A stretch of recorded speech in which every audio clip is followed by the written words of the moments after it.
Trong xuyên suốt 5 ngày diễn ra, triển lãm Collabro Award Prize do ViewSonic tổ chức đã thu hút hơn 2.700 người tham dự. Tại đây, Cafetech cùng những tín đồ công nghệ và hàng nghìn bạn trẻ yêu nghệ thuật đã vô cùng mãn nhãn với không gian triển lãm 1.000 m2. Không chỉ được thưởng thức 100 tác phẩm xuất sắc nhất đến từ cuộc thi Collabro Award, người tham dự còn được đắm chìm trong không gian mờ ảo của hàng loạt những hiệu ứng thị giác đẹp mắt được tạo ra từ hơn 30 thiết bị trình chiếu cao cấp từ nhà ViewSonic. Tất cả đã tạo nên một dịp trải nghiệm đáng nhớ và đầy bất ngờ cho nhiều người tham dự. Đây cũng là chuyến thăm đầu tiên tại thị trường Việt Nam của chủ tịch ViewSonic, ông James Chu. Trong lịch trình ngắn ngủi tại Việt Nam, ông và đoàn tham quan cũng đã có dịp ghé thăm không gian sáng tạo thanh thiếu nhi Tomorrow Space, một dự án giáo dục miễn phí dành cho cộng đồng thanh thiếu nhi cấp cơ sở đầu tiên tại Việt Nam. Dự án do chương trình HTV Cafetech thực hiện với sự hỗ trợ và đồng hành từ ViewSonic.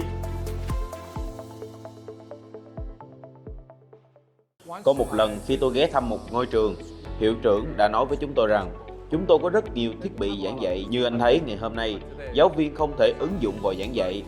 Tôi hỏi tại sao giáo viên không thể, thì các thầy cô trả lời là máy khó dùng quá. Ở một số trường, giáo viên còn không biết là màn hình tương tác có thể chạm cảm ứng như là điện thoại. Họ đầu tư rất lớn nhưng không thể sử dụng được hết các chức năng và đúng mục đích. Hoặc một số thầy cô nói khó sử dụng quá vì không được đào tạo. Vậy nên, chúng tôi đã bắt đầu nhận ra nếu chỉ tập trung vào kinh doanh sản phẩm, khi chúng tôi rời đi, tôi sẽ mất khách hàng trong tương lai vì họ không mua nữa. Chỉ khi khách hàng cảm nhận và thấy sản phẩm này thực sự hữu ích và tiện lợi trong quá trình sử dụng, họ mới tiếp tục đặt hàng chúng tôi. Tôi lắng nghe ý kiến từ nhà trường, họ muốn sản phẩm chất lượng cao, nhưng vấn đề là chưa có phần mềm để sử dụng. Thế là chúng tôi phát triển phần mềm cho họ. Họ cũng cần tập huấn cho giáo viên, nên chúng tôi cung cấp các chương trình đào tạo miễn phí cho nhà trường. Sau khi được cung cấp phần mềm và được đào tạo, giáo viên vẫn gặp vấn đề. Họ nói mỗi ngày tôi giảng dạy từ 5 đến 6 tiết, không thể tự thiết kế bài giảng cho mỗi tiết học được. Vì công việc hàng ngày đã quá bận rộn, họ không có thời gian để làm kế hoạch hay thiết kế bài giảng số. Đó là một nhu cầu về nội dung.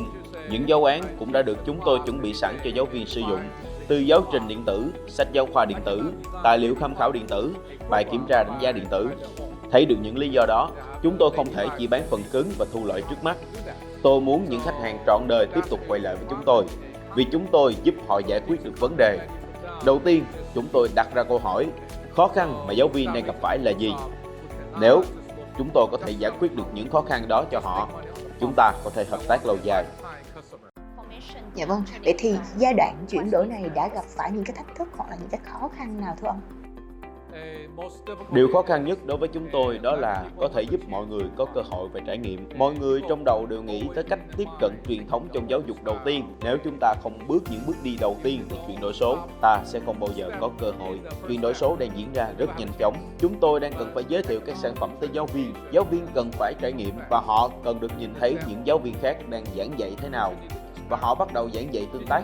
Học sinh sẽ rất vui, với nhiều năng lượng và hứng thú học tập hơn. Vì lúc này, học tập sẽ như một trò chơi kỳ thú, học sinh thậm chí còn không muốn rời lớp. Đó là một sự thay đổi lớn. Nếu giáo viên chỉ giảng dạy một chiều, học sinh sẽ cảm thấy chán nản. Còn nếu giáo viên cho phép học sinh tương tác hai chiều, lúc này động lực học sẽ tăng lên rất nhiều vì học sinh vừa được học vừa được thực hành như là một trò chơi ảo thuật vậy. Điều quan trọng nhất là giáo viên phải được nhìn thấy các thầy cô khác đang giảng dạy tương tác như thế nào và bắt đầu áp dụng vào lớp học của mình. Dạ vâng, trở lại với dự án Tomorrow Space là một dự án mà Cafetech rất là hân hạnh nhận được sự đồng hành của ViewSonic. Vậy thì khi mà lựa chọn một dự án giáo dục để đầu tư phát triển thì ViewSonic sẽ xem xét những yếu tố then chốt nào? Chúng tôi thấy triết lý của trung tâm và chúng tôi rất giống nhau. Khi Tomorrow Space nói về một lớp học trong tương lai, các lãnh đạo của trung tâm nghiên cứu về các giải pháp của lớp học trong tương lai và giáo viên cũng rất muốn tham quan một mô hình lớp học mẫu. Nếu giáo viên không có cơ hội quan sát và trải nghiệm, họ sẽ không thể thay đổi. Kể cả đối với các cấp lãnh đạo quản lý, họ sẽ chỉ tin những gì mà được tận mắt chứng kiến. Triết lý của cả hai, Tomorrow Space và ViewSonic rất tương đồng. Những phần cứng, phần mềm và dịch vụ do chúng tôi phát triển cũng rất phù hợp với Tomorrow Space. Chúng tôi có thể giúp Tomorrow Space về việc cung cấp các giải pháp và Tomorrow Space sẽ giúp chúng tôi giới thiệu giải pháp đó đến các phụ huynh, học sinh, giáo viên, cán bộ ban ngành và các quản lý nhà trường. Vậy nên tôi nghĩ chúng ta có thể hỗ trợ cho nhau rất nhiều. Dạ vâng, đây là một sự kết hợp vô cùng hoàn hảo đúng không ạ?